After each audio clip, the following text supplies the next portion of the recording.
प्रभु के नाम की महिमा हो, आप सभी को जय मसीह की। दैनिक एक मिशनरी जीवन में आज की मिशनरी में हम बात करेंगे लेस्ली न्यूबिगन के बारे में। लेस्ली न्यूबिगन, इनका जन्म 8 दिसंबर 1909 ईस्वी में इंग्लैंड देश के न्यूकैसल शहर में हुआ। इनकी मृत्यु 30 जनवरी 1998 ईस्वी में हुई। मसीह सेवा कार्य भारत। जेम्स एडवर्ड लेस्ली न्यूबिगन एक ब्रिटिश धर्मशास्त्री, मिशनरी, चर्च लीडर और बिशप थे। सन 1929 में जेम्स ने क्यून कॉलेज कैम्ब्रिज में अध्ययन के दौरान मसीह को अपने उद्धारकर्ता के रूप में स्वीकार किया। वे विलियम टेम्पल और जॉन रेली मॉर्ट के उपदेशों से आकर्षित हुए और स्टूडेंट क्रिश्चियन मूवमेंट में शामिल हो गए। स्टेनविक में जब स्टूडेंट क्रिश्चियन मूवमेंट की एक सभा हुई, वहाँ उन्होंने सेविकाई के लिए परमेश्वर के द्वारा निर्देशित महसूस किया। सन 1933 में सेविकाई में प्रशिक्षण के लिए जेम्स वेस्टमिनिस्टर्स कॉलेज कैम्ब्रिज में भर्ती हुए। जुलाई 1936 में उन्हें मद्रास मिशन में चर्च ऑफ स्कॉटलैंड मिशनरी के रूप में काम करने के लिए ठहराया गया था। 1 महीने बाद उन्होंने हेलेन हेडरसन से शादी कर ली और दोनों ने मिलकर भारत में मिशन सेवा के लिए निकल पड़े। उन्होंने जल्दी से तमिल सीखी और एक ग्रामीण प्रचारक के रूप में अपनी सेविकाई शुरू की।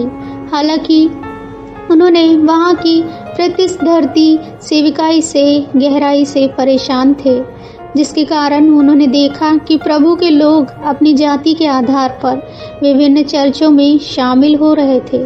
उनका मानना था कि यह मेल मिलाप सुसमाचार का विरोध है और मिशनरी कार्यों के लिए एक प्राथमिक बाधा भी। उन्होंने विभिन्न प्रकार के चर्चों में एकता लाने के लिए कड़ी मेहनत की।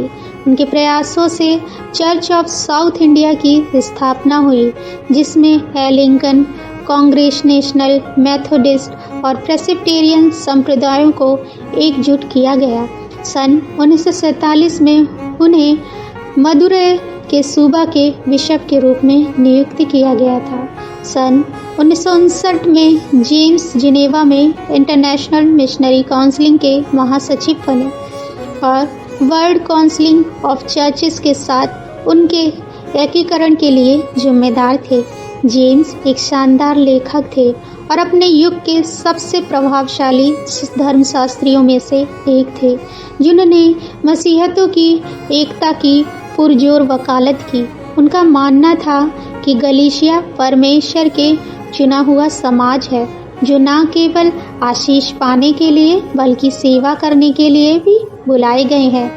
उन्होंने गलीशिया में एकता की मांग की और सहभागी मिशनरी प्रयासों के द्वारा सार्वभौमिक गलीशिया की प्रगति की वकालत की।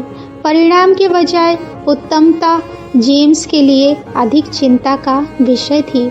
उनका स्वभाव, मिशनरी दृष्टि और विशिष्ट सेवकाई की समझ से वे वास्तव में परमेश्वर के शक्तिशाली दास थे।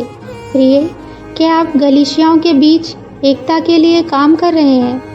प्रभु हमें सार्वभौमिक गलीशिया के विस्तार के लिए हमारे सेविकाई में एकजुट करें। आमीन। प्रभु आप सभी को आशीषित करे।